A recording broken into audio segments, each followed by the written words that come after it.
አብ ወወልድ ወመንፈስ ቅዱስ አሐዱ አምላክ አሜን። ቀን 22/8/2017 የአቋም መግለጫ። እኛ በምዕራብ ሸዋ ሀገረ ስብከት ስር የምንገኝ የሀገረ ስብከቱ የልዩ ልዩ የሥራ ክፍል ኃላፊዎች፣ የ28ቱም ወረዳ ቤተ ክህነት ሊቃነ ካህናትና ጸሐፊዎች፣ የገዳማትና የአድባራት አስተዳደሮችና ሰባኪያነ ወንጌል፣ የአምቦ ከተማና አካባቢው አባ ገዳዎች እና የሀገር ሽማግሌዎች በጋራ በመሆን በሀገረ ስብከታችን ሊቀ ጳጳስ በብፁዕ አቡነ ገብርኤል በዕለተ ዓርብ የ2017 ዓ.ም በዓለ ስቅለትን መነሻ በማድረግ ያስተማሩትን ትምህርት ርዕስ አስመልክቶ ቤዛ በሚለው የጌታችን መድኃኒታችን ኢየሱስ ክርስቶስ የቤዛነት ሥራ መተኪያና አቻ የማይገኝለት ፍጹም ዘላለማዊ መሆኑን በማያሻማ ሁኔታ ገልጸው ያስተማሩትን ትምህርት የተለየ ትርጉም በመስጠት አንዳንድ ወገኖች የተለያዩ ብዙሃን መገናኛዎችን በመጠቀም ከአውዱ ውጭ የየራሳቸውን ትርጉም በመስጠት ለሃይማኖት የተቆረቆሩ አስመስለው ሲያራግቡ እንደነበር ይታወሳል። ይሁን እንጂ የጉዳዩ ባለቤት የሆኑት ብፁዕነታቸው የሚያዝያ 16 ቀን 2017 ዓ.ም ሐሙስ ዕለት የዋሃን እና ንጹሃን ምዕመናን እንዳያዝኑ የጠየቁትን ይቅርታ በቂና ወቅታዊ ቢሆንም ነገር ግን ስም የማጥፋት ዘመቻቸው ከእሳቸውም አልፎ ብሔር ተኮር የቅንዓት፣ የጥላቻ እና የአምባገነንነት ስሜትን እያንጸባረቀ በመምጣቱ የሀገረ ስብከቱን ማህበረ ካህናትና ማህበረ ምዕመናን እንደዚሁም የተከበረው መላውን የኦሮሞ ሕዝብ በሚያስቆጣ መልኩ ሲተላለፍ የነበረው እኩይ አጀንዳ ስላሳዘነን እንትናና እንትን ካላሉት እንደሚባለው ብሂል አበው ምላሽ ካልሰጡበት ነገም ጅብ በቀደደው ሌባ እንደሚገባ ስለሚታወቅ የሚከተለውን የአቋም መግለጫ አውጥተናል።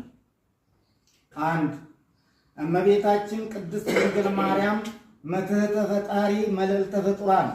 ከፈጣሪ በታች ከፍጡራን በላይ መሆኗን ብፁዕነታቸው ከማንም በላይ የተማሩና በታላቁ እና ኢትዮጵያዊ ጻድቅ አቡነ ተክለ ሃይማኖት ገዳም ተኮትኩተው ያደጉና መላ ዘመናቸውን በነቢረ ገዳም መቆየታቸው ይታወቃል። ሆኖም ግን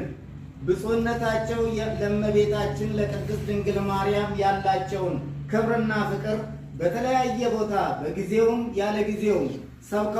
ሰብከዋታል፣ ገልጸዋታል። ሐቁ የሆነው ሳለ ብፁዕነታቸው ስለ እመቤታችን ከሀገር ውስጥ አልፎ በውጭም ዓለም ያስተማሩት ትምህርት ተዘንግቶ ቤዛ የሚለው ቃል የኢየሱስ ክርስቶስን ፍጹም ቤዛነት ሊተካው የሚችል እንደሌለ እየታወቀ ተቆርቋሪ መሳዮች ቤዛነትን በጫማ፣ በባርኔጣ፣ በልብስ ወዘተ ዝቅ በማድረግ የእመቤታችንን ክብሯን አሳንሰው የማይገናኝ ምሳሌ ሲሰጡት የሚያሳፍር መሆኑ ግልጽ ነው። ምክንያቱም የዮሴፍ ቤዛነት ለስንዴ፣ የሙሴ ቤዛነት ለሕዝበ እስራኤል ቤዛነት ቢሆንም በወቅትና በቦታ የተገደበ ቤዛነት ሆኖ እናገኛለን። ነገር ግን የዕለቱ የትምህርት ርዕስ ስህተት አለው ተብሎ ቢታመን እንኳ የሚመለከተው አካል አቅርቦ መምከር እና ማብራሪያ መስጠት ሲገባው በጭፍን ጥላቻ ተቃውሞ በመነሳሳት የማይመለከታቸው ጥቂት ግለሰቦች የጀመሩትን ጸባጫሪነት ወደ ሌሎችም እያዛመተ አግባብነት የሌለው ዋጋ የሚያስከፍልና ሕገወጥ ድርጊት መሆኑን እንቃወማለን። 2. የብፁዕነታቸውን ሹመት አስመልክቶ በተለያየ የብዙሃን መገናኛ ዘዴዎች እየተላለፈ የሚገኘውን የጥቂት ግለሰቦች የዘለፋ አጀንዳን በተመለከተ የኮታ ጵጵስና ሹመት በሚል ለሚነዛው የብሔር ነቀፋ ቀደም ሲል የኦርቶዶክስ ሃይማኖት ለአንድ ብሔር ተወስኖ የተሰጠ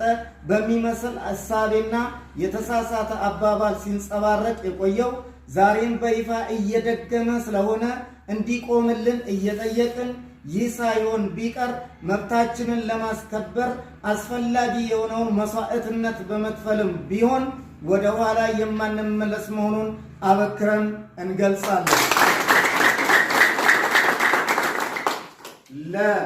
የብፁዕነታቸው ሹመት የብልጽግና ጳጳስ ናቸው በሚል አባባል የሀገሪቱን ጠቅላይ ሚኒስትር ስም በመጥቀስ የኦሮሚያ ክልል መንግስት ፕሬዝዳንት ስም በግልጽ በመጥቀስ የኦሮሞን ሕዝብ መብት በሚነቅፍና ወደ አላስፈላጊ ጥላቻ ሊያደርስ የሚችል ሁከትና ቅስቀሳ ላይ የተሰማሩ ግለሰቦችና ቡድኖች ከዚህ እኩይ ድርጊታቸው እንዲቆጠቡ የሚመለከተው የመንግስት አካል እንዲያስቆምልን እንጠይቃለን። የብፁዕ አቡነ ገብርኤል ሹመት ጽንፈኞች እንደሚያራግቡት ሳይሆን የቤተ ክርስቲያኒቷ ሕግና ስርዓት በሚፈቅደው መሰረት ዕውቀታቸው፣ ብቃታቸውና ክህሎታቸው ተመዝኖ እና ተለክቶ ከሀገረ አሜሪካ መጥተው የተሾሙ ናቸው እንጂ በኮታ አሰራር አልተሾሙም። ኮታ የሚል አባባልም ቢሆን የቤተ ክርስቲያኒቷን ታሪክ የማይገልጽና የኦሮሞን ተወላጅ የማይወክል በመሆኑ በዚህ አጋጣሚ በመንፈስ ቅዱስ አሰራር የምትመራዋን ቅድስት ቤተ ክርስቲያናችንን የነቀፉ መሆናቸውን ተገንዝበናል። ከዚህ ጭፍን ዓላማና አስተሳሰባቸው እንዲቆጠቡ እንመክራለን። ሶስተኛ፣ የሃይማኖቱ ተቆርቋሪ ነን ባዮች በአሁኑ ሰዓት በሚያሰራጩት በበለጠ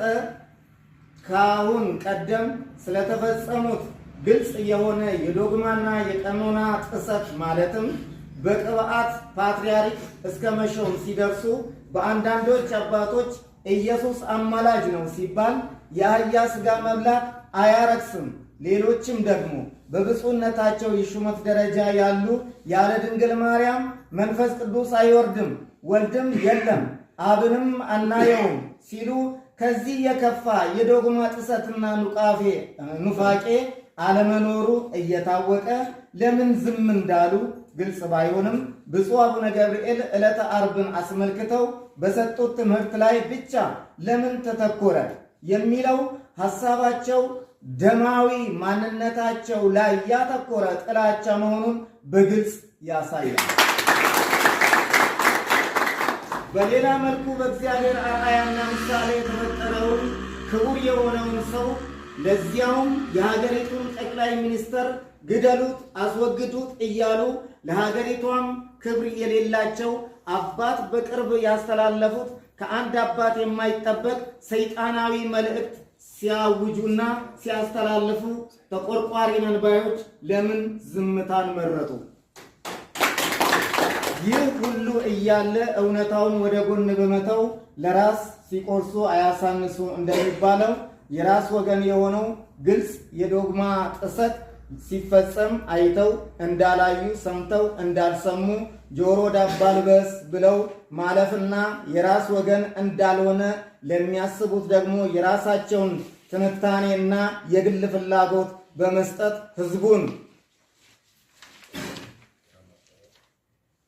ግራ ማጋባት አግባብነት የሌለው መሆኑን ይታወቃል። ከዚህ ህገወጥ ተግባራቸው እንዲታቀቡ በአጽንኦት እንጠይቃለን። አራተኛ፣ በሀገረ ስብከታችን እንደሚታወቀው ብፁዕ አባታችን በዕለተ ዓርብ በሀገረ ስብከቱ ስር በሚገኘው የሆሎታ ደብረ ኤዶም ቅዱስ ገብርኤል ተገኝተው ማስተማራቸው እንዳለ ሆኖ በዕለቱ የተላለፈው ትምህርት